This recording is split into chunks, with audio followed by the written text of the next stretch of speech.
Everybody, what's going on? Welcome back to The Truth, where today we're going to be going over kind of how I feel about the draft, the moves that were made, what's been kind of happening with it, what kind of some things I expect to happen from continuing to move on and stuff like that. So, getting into it, we started out with the Chicago Bears going Caleb Williams. I thought this was obvious.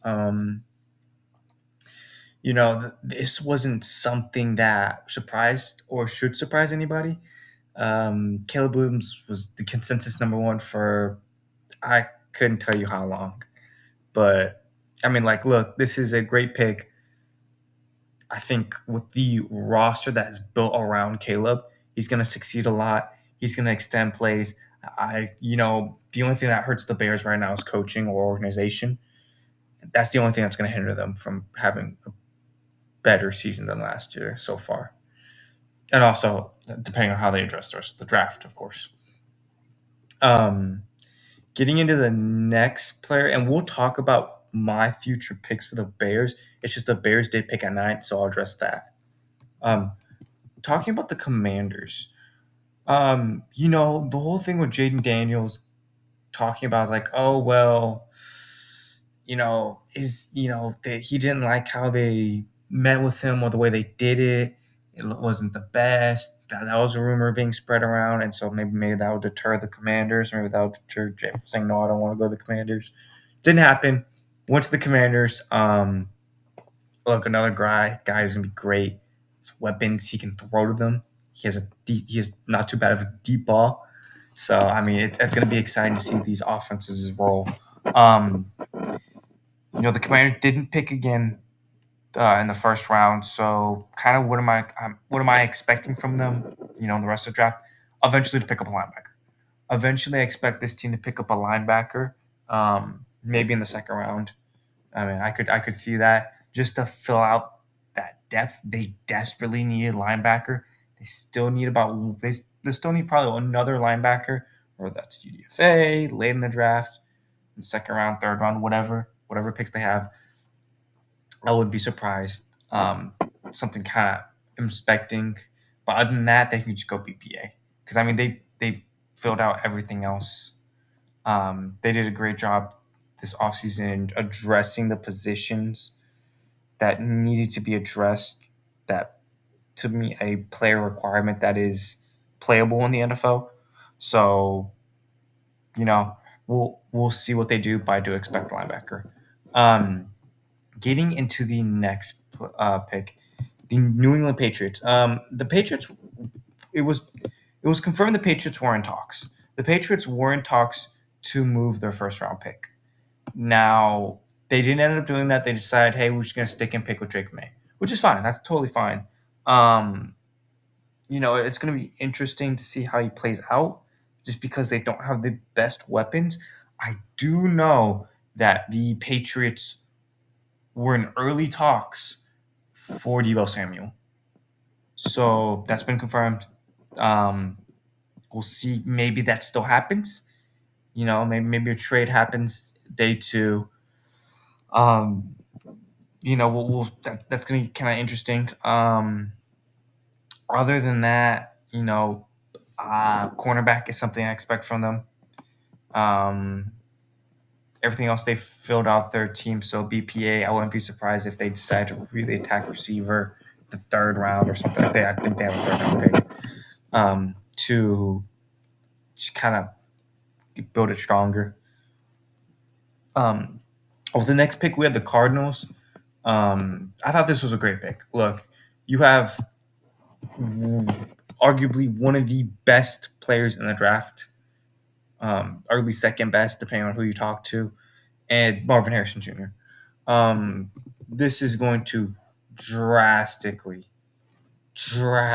help out Kyler Murray. I mean, there's nothing else to it. I mean, like you hit big on this, and I think it's gonna really help out with how losing Hollywood. I think this is an upgrade over him. Now the receiving core as a whole, you do still need some depth there, but great pick in general. He's gonna love him, and it's going to be great for them. I do expect them to get back from this. Some picks I do think they're going to still need to address is receiver or guard later in the draft. Um, they need depth at receiver and then depth at guard as well, guard in general. Um, for the Chargers, this was a place I could have saw receiver going. I could have saw Malik Neighbors going, which he goes in the next pick. Could saw Malik Neighbors going to this pick. They do need a couple things here. However, we'll see what they do. It's going to be really interesting to see how they're going to build this roster. Just because of their coach that they have right now, they go Joe out. Look, they needed to address tackle, whether it was drafting a starter or drafting a backup. They drafted a starter, so I mean, for sure, they're whoever if you place on the left or the right side, depending on however they want to figure that one out. Because they do need a right tackle. They really need to upgrade the right tackle spot. But do you move Rashawn Slater to the right tackle spot? Do you keep Joel at left, or do you move Joel to the right tackle spot? Whatever it is, that right tackle spot's getting moved to a backup. He's going to become a backup, and you'll have Joel at one of those two positions. Other than that, I thought it was a great pick. I don't see any problems with it. Some positions I could see them addressing still late in the draft: safety, defensive end, receiver, nose tackle, center, receiver. Positions like that, I could see getting addressed. I wouldn't be surprised at. Getting into the next pick, we had number 6, Malik Neighbors. Malik was kind of interesting. I didn't know.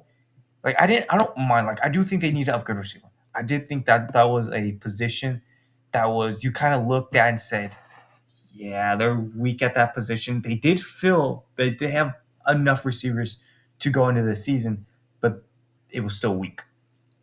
Um, they drafted a receiver. I wouldn't be surprised if later down the road someone gets cut just so Malik can fit on the roster, or they move some things around, or they end up trading somebody. I wouldn't be surprised, but I also wouldn't be surprised if they just kind of rolled with it and moved somebody to the practice squad. Um, this is a great pickup. I think he's going to really help out the Giants. I think this answers our question if Darren Waller was going to retire or not. He didn't. We knew for a fact he was considering it, but we didn't know if he was going to commit to it or not. And I think this pick right here confirms to me, because when you had Brock Bowers still on the board, hey, um, probably not retiring. I could see them addressing it late in the draft, but still, it's like why not trade back and get Brock Bowers, which we've seen him go. We've seen him wondering where he was going to go. We've seen him kind of fall to a team who doesn't necessarily need a tight end, but will definitely benefit from it. That was a possibility, and then you kind of go, okay, well, we can still get receiver, we can still get tight end when we accumulate picks and stuff like that. But they didn't do that. They just sat and picked Malik Neighbors. But this was kind of what I like to categorize as an extra pick for me since they didn't need it numbers wise. Guard is still something I can see. Center. Other than that, it's a good pick. I mean, I'm not gonna say this is a bad pick. It's a great player. I have to see it working out for them. Um, JC Latham. JC Latham was so interesting because yes, they needed. Sorry, guys, I'm pulling my notes. Yes, they needed a tackle. They need that tackle anyway. So bringing in Latham, I wasn't shocked. I wasn't shocked at them going offensive tackle and moving a starter to a backup position. That was shocking. It was just the fact that they went Latham. I feel like that's just more meaning to look out for because they did trade for Larry Watson, Leroy Watson. I think that's how you say his name. So it wasn't surprising. I knew they needed a guy at that position. It was just I didn't expect JC Latham, which I should have. I should have actually because of what they want to do.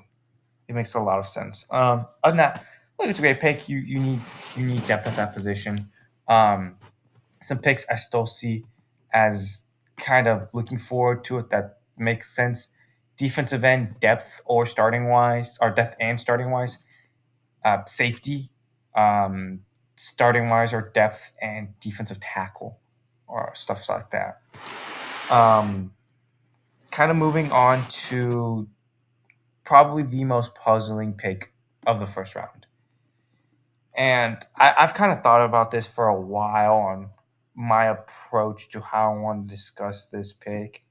And I've been hard on the Falcons. I have. I'm not gonna lie. I've been very hard on the Atlanta Falcons when they picked um, their first round pick. Uh, why can't I remember his name? Last year, running back for them, Bijan. When they picked Bijan, I was so hard on them for saying, why would you pick Bijan when you could benefit from addressing your receiving room, getting it better, um, and just having it, especially what we've seen with the Ravens and how that situation turned out for them, it made it worse because you had two 1,000-yard rushers, not even counting combined total rushers on your roster.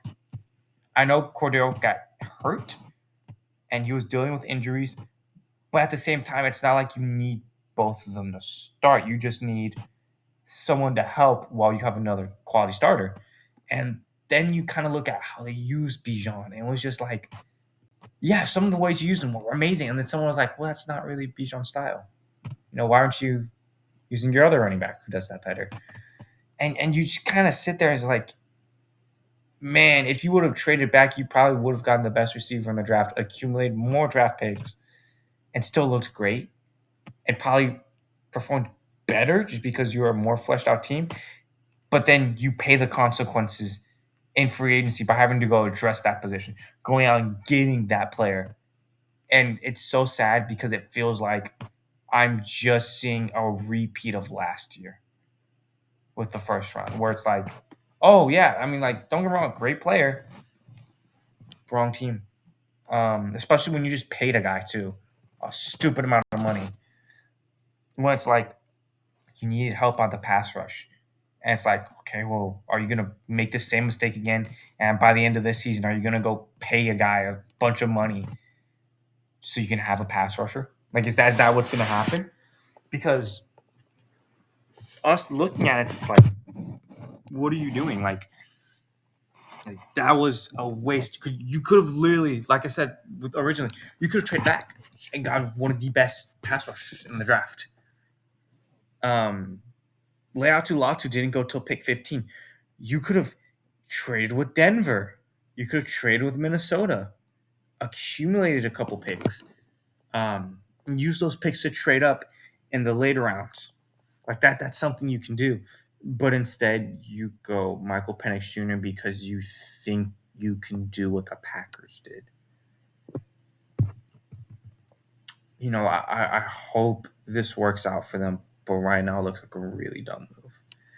Unless the only way this looks smart is if you know that you're not going to have a first round pick next year because of the Kirk Cousins incident, where they were tampering with them before the you could legally do it. If not, you look like an idiot. And I mean, look, we saw the video. I mean, it's all over Twitter if you want to look at it, where Jim was doing some explaining. Um, Man, it's not looking good for the Falcons. I hope the rest of the draft works out for them because you never want to see a team just crumble and fall because there's fans behind that and everything. But we'll see. We'll see. It's just something else. Getting back into the Bears, getting in more of a lighter mood, more happy mood. Great pick. When you get Rome Odunze, you like they have one of the best and might have the best um, room. They might have the best receiving room and in the league next season. Like we might end the season and go, yeah, they had the best receiving room in the league last year. Other than that, Rome fell to you. You picked the guy, you didn't question it, you didn't think about it, you stuck and pick, and it was great. Um, Good for them. I think guard, defensive tackle, starting wise, I could see depth wise, maybe a center or a linebacker. But other than that, more BPA. I know they don't have a lot of picks, so we'll see kind of how this is. I would preferably like them to take a guard and defensive tackle over a center, and then just kind of pick up a guy in UDFA. We'll see what happens. Other than that, hell of a draft so far for the Bears. Um, the Vikings, the Minnesota Vikings. JJ McCarthy makes a lot of sense. It makes a lot of sense. He this morning when I woke up and I thought about this and thought about how I wanted to talk about the Minnesota Vikings. I was kind of thinking, okay, thinking about JJ McCarthy, what his situation was, and it's kind of similar to how the Vikings situation is. It's like, no, they have players. They can run the ball really well. Oh, well, they have receivers and they have weapons.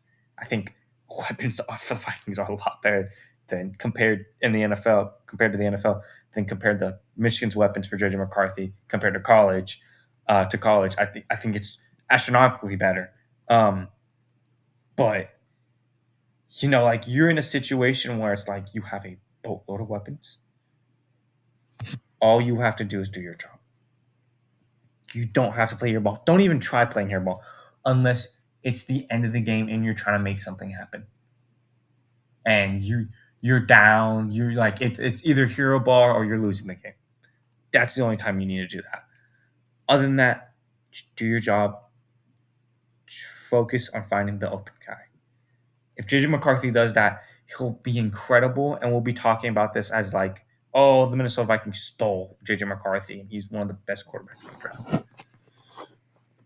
draft. Some things I could see them wanting to address later, which I'll talk about later because they actually did have another first round pick, which I forgot about. So I'll talk about that a little bit later. But yeah, no, it's interesting. They're heading down an interesting way. Getting into it, the New York Jets with Olu Fashanu. Look, Olu is a great pickup for the Jets. They needed offensive line. That was a position for them that was really interesting. The one interesting thing, though, is they went after tackle already in free agency, trading for one in Morgan Moses and then signing Tyron Smith. So when you go for Olu, my first thought was, are you going to move him to guard? What is your thought process with Olu? Like, do you have him compete for a guard spot, have him compete for a tackle spot, and have him compete for one of those spots, and then see if he beats out a guy? If not, have him depth and just let him develop?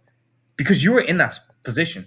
Like, the Jets addressed all starting positions prior to the draft. And they also addressed a lot of depth. So you were in a position to where you could take a guy and say, in the first round, say, yeah, he's a really great guy. Don't know if he's going to beat out our starters, but if not, we'll just develop him. You're in a great position, and worst comes to shove, you have really good depth. The only things I could really see them going after is depth at the safety position. It's a little lackluster. Other than that, I think it was a hell of a pick, hell of a job. Good for the Jets, and I think it's going to really help Aaron Rodgers. Bo Nix. This was interesting, and here's why it's interesting. Throughout Sean Payton's entire career in New Orleans, he has never successfully developed a quarterback. No, don't get me wrong. Yes, Drew Brees was better in New Orleans than he was in for the Chargers prior, but it wasn't like he developed them. Like, yes, Drew Brees got better, but it was more like they complemented each other so well. And so, you trade for Zach Wilson, kind of seeing what you do there. Bo Nix. You drafted Bo Nix in the first round, so it's like, what do you see in Bo Nix that it was worth trading for because we already knew, like, look, if we're being honest, the Broncos probably aren't winning as many games as they did last year. They let a lot of starters go. A lot of impactful starters too. So it's not like you were necessarily competing for, like, you could, like, most likely you'll be in a good situation. You were going to be in a good situation next year with what you had your roster that you were going to pick high anyway. I mean, I get why you do it. Yes, Bo Nix is probably better than, I won't say for sure, but he's probably better than all of your starting quarterback, all the quarterbacks you have on roster right now. I'm just curious on what you saw in him. Was it just him drastically getting better in Oregon, saying, I can kind of have a very similar offense and I can do that for him and he can have that success in the NFL? Or was it like, no, we think he's probably going to be a better quarterback than we're able to get from next year? I want to know that thought process. Other than that, some things I honestly, for Denver, I honestly thought Brock Bowers could have easily went there, and Brock Bowers goes to the next pick. But I was like, oh, I wouldn't be surprised if Brock Bowers went here. Um, Inside linebacker is something they could also go for, like I said before, tight end, safety. Other than that, depth at guard, but that's about it. I mean, they haven't done too bad of a job in the offseason trying to get rid of Russell Wilson and handle that contract and everything. Getting into the Raiders, the Las Vegas Raiders went tight end, which was super interesting considering what they've kind of done in free agency. They kind of needed a lot. They really did. Um, it's one of the more teams that had a lot of picks, but instead they went basically PPA. They went best player available, which is really interesting. Look, they do need help at the receiver position. Brock Bowers can kind of give you that. He's an H tight end and not a Y tight end. To explain that better, he's probably not gonna stick his hand in the dirt and go dig out a defensive end. Now, will you see him probably stick his hand in there and go probably try to block a linebacker? Yeah, I could see that, but not your defensive ends. He's just not that player. He's 240. Like, most defensive ends are 240. That are speed rushers. Speed rushers are 240. So you kind of put you in a position like, okay, that kind of tells you they already have Michael Mayer starting tight end. Brock Bowers is going to be a receiver / tight end role, if that makes any sense. Some things I could still see them addressing, of course, receiver,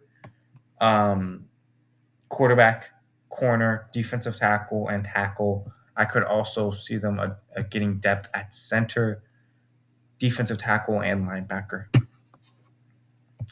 Moving on to the next pick, we have the New Orleans Saints.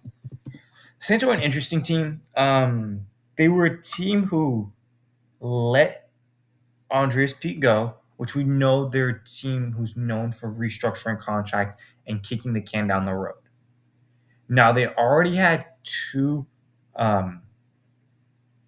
starting tackles. Now, whether how good those are can be discussed. They needed a starting guard unless they move Oli Udo to starting left guard because of Hurst retiring for them.